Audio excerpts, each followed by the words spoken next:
సార్వత్రిక ఎన్నికల్లో బీజేపీకి 400 పైచిలుకు స్థానాలు వస్తాయని చెప్పేసి అమిత్ షా చెప్తున్నారు. అయితే ఈశాన్య రాష్ట్రాలు, దక్షిణాది రాష్ట్రాలు, నాలుగు రాష్ట్రాలు ఏవైతే ఉన్నాయో దక్షిణాది, ఈ 2 ప్రాంతాల్లో కూడా బీజేపీకి ఈసారి ఎక్కువ మెజారిటీ వస్తుంది, ఎక్కువ సీట్లు వస్తాయి అన్న నమ్మకంలో బీజేపీ పార్టీ ఉంది. దీనిపైన మీ అభిప్రాయం ఏంటి? వాళ్ళు చెబుతున్న వాదనకి విశ్వసనీయత అనేది ఉందా? ఒకటేంటంటే, ఇది ఈశాన్య రాష్ట్రాలు కానీ తూర్పు రాష్ట్రాలు అంటే వెస్ట్ బెంగాల్ అంటాం కదా, అది కానీ ఆంధ్రప్రదేశ్, తమిళనాడు, కర్ణాటక, కేరళ సౌత్లో కానీ ఎక్కువ స్థానాలు మాకు ఈసారి రాకపోతున్నాయి అని చెప్పింది అమిత్ షా. ఎక్కడ చెప్పాడంటే ఆయన ఎన్డీటీవీ 24/7 ఇంటర్వ్యూలో చెప్పాడు. ఈ ఎన్డీటీవీ అనేది అదాని గ్రూప్ కొనుగోలు చేసింది ప్రణయ్ రాయ్ దగ్గర నుంచి. ప్రణయ్ రాయ్ కంట్రోల్లో అది ఉన్నంతకాలం అత్యంత విశ్వసనీయమైన channel, best channel in India. దాన్ని అదాని గ్రూప్ కొనేసింది. అదానికి అమ్మటం తప్ప మార్గాంతరం లేని పరిస్థితి ఏదో ప్రణయ్ రాయ్కి కల్పించి ఉంటారు. సరే, ఈ బాధపడలేములే అని చెప్పి అమ్మేసి ఉంటారు. అదాని ఎవరు? ప్రధానమంత్రికి ప్రధాన స్నేహితుడు. దేశంలోని వనరులన్నీ అదాని గ్రూప్కో లేకపోతే అంబానీ గ్రూప్కో ఆయన దోచిపెడుతున్న సందర్భాన్ని మనం చూస్తున్నాం. ప్రతిపక్షాలు కూడా విమర్శిస్తున్నాయి, అదాని అంబానీ తప్ప ఇక దేశంలో ఎవరు లేరా అని. సో అదానీ గ్రూప్ యొక్క ప్రధాన మోటివ్ ఏంటి? మోడీ గారిని ప్రమోట్ చేయటం, బీజేపీని ప్రమోట్ చేయటం. ప్రెస్ ముసుగులో, మీడియా ముసుగులో వాళ్ళని ప్రమోట్ చేస్తే పరస్పర ప్రయోజనం. వాళ్ళు వీళ్ళకి ఆస్తులు సమకూర్చి పెడతారు, వీళ్ళు వాళ్ళకి. కరెక్ట్. అంటే వ్యాపార పరంగా మీరు మాట్లాడుతున్నారు. అది పక్కన పెట్టేస్తే దక్షిణాది రాష్ట్రాలు, ఇప్పుడు కర్ణాటక, కేరళ, ఆంధ్రప్రదేశ్, తెలంగాణ, ఈ 4 రాష్ట్రాల్లో బీజేపీకి ఈ 400 పైచీలకు వీళ్ళు కౌంట్ ఏదైతే ఫిగర్ అయితే పెట్టుకున్నారో, ఈ దక్షిణాది రాష్ట్రాల నుంచి ఎక్కువ స్థానాలు అనేవి బీజేపీకి వెళ్తాయా? అలాగే ఈశాన్య రాష్ట్రాల నుంచి కూడా అన్ని స్థానాలు వీళ్ళు ఎక్స్పెక్ట్ చేసిన దానికన్నా ఎక్కువ వస్తాయా, లేకపోతే ఎక్స్పెక్ట్ చేసిన కౌంట్ ఏదైతే ఉందో? ఎట్టి పరిస్థితుల్లో కూడా ఈస్ట్ అంటే తూర్పు ప్రాంతం గురించి నేనేమి కామెంట్ చేయలేను, కానీ ఆంధ్రప్రదేశ్, తమిళనాడు, కేరళ, కర్ణాటకలో మేము ఏ పార్టీ కంటే ఏముంది, ఇండియా కూటమి కంటే కూడా మాకు అత్యధిక స్థానాలు వస్తాయని చెప్తున్నారు ఆయన, అమిత్ షా గారు. అది ఎప్పటికీ సాధ్యం కాదు. ఎప్పటికీ అంటే రేపు 24 జూన్ 4న వెల్లడయ్యే ఫలితాల్లో అటువంటి పరిస్థితి ఏమీ ఉండదు.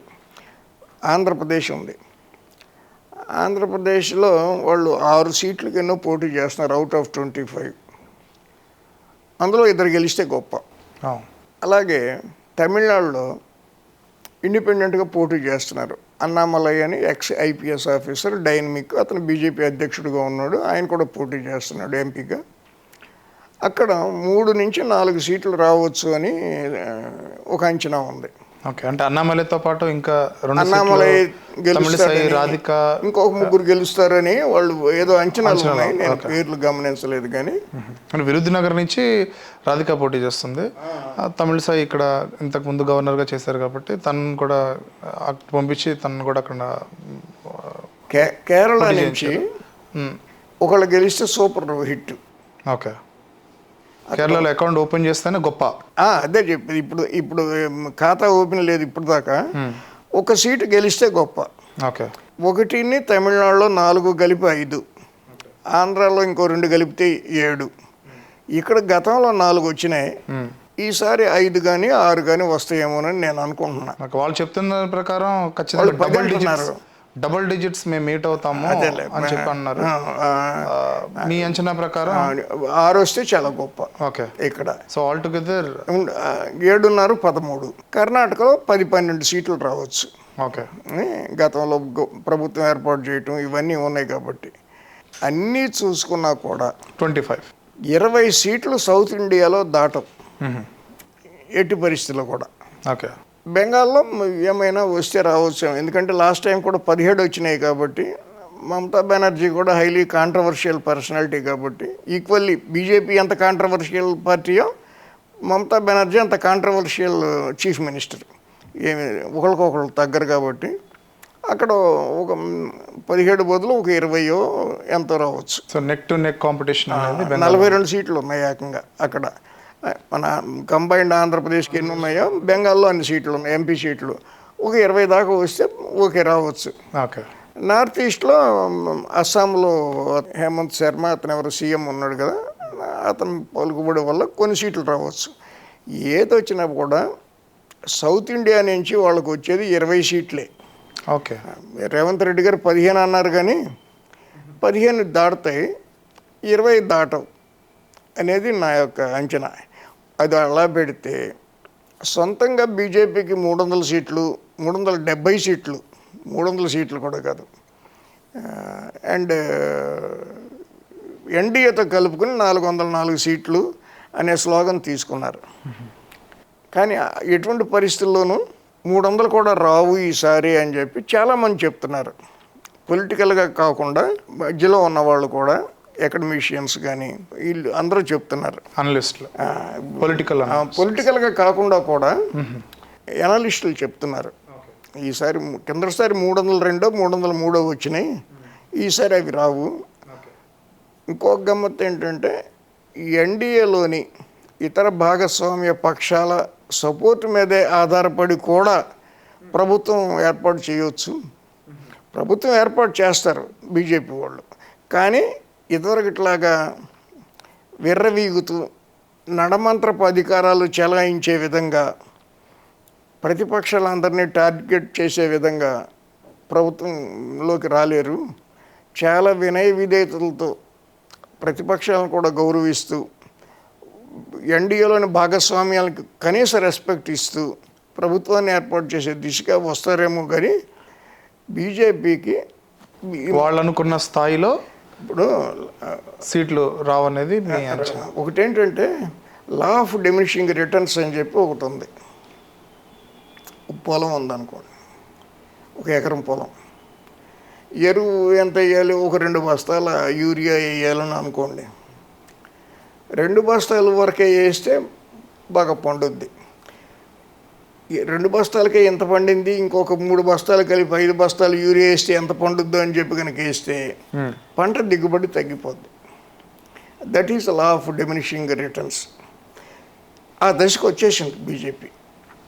అంటే ఇక బీజేపీని ఎంత పొగిడినా, ఎంత భజన చేసినా, మోడీ గారు తన గురించి తాను ఎంత చెప్పుకున్నా జనంలో ఆ ఇమేజ్ పడిపోయే క్రమం బిగిన్ అయిపోయింది. బీజేపీకి భవిష్యత్తు లేదు. వెరీ సింపుల్గా చెప్తున్నా. ఎందుకు లేదు అంటే బీజేపీ ఒక పార్టీలాగా ఎదగల. మోడీ దీన్ని పుచ్చుకుని పైకి లాగాడు. బీజేపీ అనే పదాన్ని అడ్డం పెట్టుకొని మోడీయిజం పెరిగిపోయింది దేశంలో. బీజేపీ సిద్ధాంతాలకు విలువ లేదు. సిద్ధాంతాలు ఏమిటో ఎవరికి తెలియదు. ఇప్పుడు బీజేపీలో చేరిన వాళ్ళకు కూడా బీజేపీ స్టాండ్స్ ఫర్ వాట్ అనేది తెలీదు. అంచేత బీజేపీ అనే ఒక పదాన్ని ఉచ్చరించడానికి కూడా బీజేపీ నాయకులు ధైర్యం చేయడం లేదు, వెనకడుగు వేస్తున్నారు. Only Modi, only Amit Shah. వాళ్ళ ప్రభ తిరుగుముఖం పట్టింది. అది తిరుగుముఖం బాగా గట్టిగా స్పీడ్గా పెరిగితే కనుక తిరుగు ప్రయాణం చాలా ఇబ్బందులు పడిపోద్ది. మోడీ అనే క్యారెక్టర్ కనుక క్రియాశీలక రాజకీయాల నుంచి కొంచెం పక్కకు తప్పుకునే పరిస్థితులు ఏదైనా దేశంలో ఏర్పడితే నో బీజేపీ. మళ్ళీ పాల పొంగులాగా ఎట్లా పుసు అంటే పైకి ఎట్లా పొంగిందో దానిమని అట్లా కింద పడిపోద్ది. భవిష్యత్తు కాంగ్రెస్కే ఉంది. ఇవాళ గెలవకపోవచ్చు కానీ రేపు 2024లో అధికారంలోకి వస్తుందా రాదా అనేది మనం చెప్పలేము. కానీ ఎందుకంటే బీజేపీకి అవకాశాలు ఉన్నాయి అధికారంలోకి రావడానికి, కానీ సొంతంగా రావడానికి లేదు. At the same time NDA పక్షాలను బతిమాలుకొని వాళ్ళ మీద ఆధారపడి రావాల్సిన పరిస్థితి ఉంటుందని చెప్తున్నారు. రీజన్ ఏదైనప్పటికీ సెంటర్లో ఉండేది బీజేపీ ప్రభుత్వమే. కానీ 2029 వచ్చేటప్పటికి బీజేపీ ఉంటుందని, ఇంత పవర్ఫుల్గా ఉంటుందని నేనైతే అనుకోలేను. అందువల్ల ఇప్పుడు law of diminishing returns already apply అవుతుంది బీజేపీకి. ముందు ముందు స్పీడ్ అవ్వచ్చు. కాకపోతే ఏంటంటే కార్యకర్తలను ఉత్సాహపరచుకోవడానికి, లేకపోతే మోడీ గారిని ప్రసన్నం చేసుకోవడానికి 400 పాట అందరూ పాడుతున్నారు. మనకేం అభ్యంతరం లేదు. అది. Thank you. Thank you. Please do subscribe to Telugu Rajyam channel. Please do subscribe to Telugu Rajyam channel. Please do subscribe to Telugu Rajyam channel. Hi అండి, నేను మీ ఆర్పీని, నెల్లూరు పెద్దారెడ్డి చేపల పులుసు ఓనర్ని. మీరు తెలుగు రాజ్యం అనే ఈ యూట్యూబ్ ఛానల్ సబ్స్క్రైబ్ చేసుకుని మంచి మంచి వీడియోలతో వస్తారు. Thank you so much. Hi people, I'm Sonakshi Verma and you please watch Telugu Rajyam and please subscribe to the channel.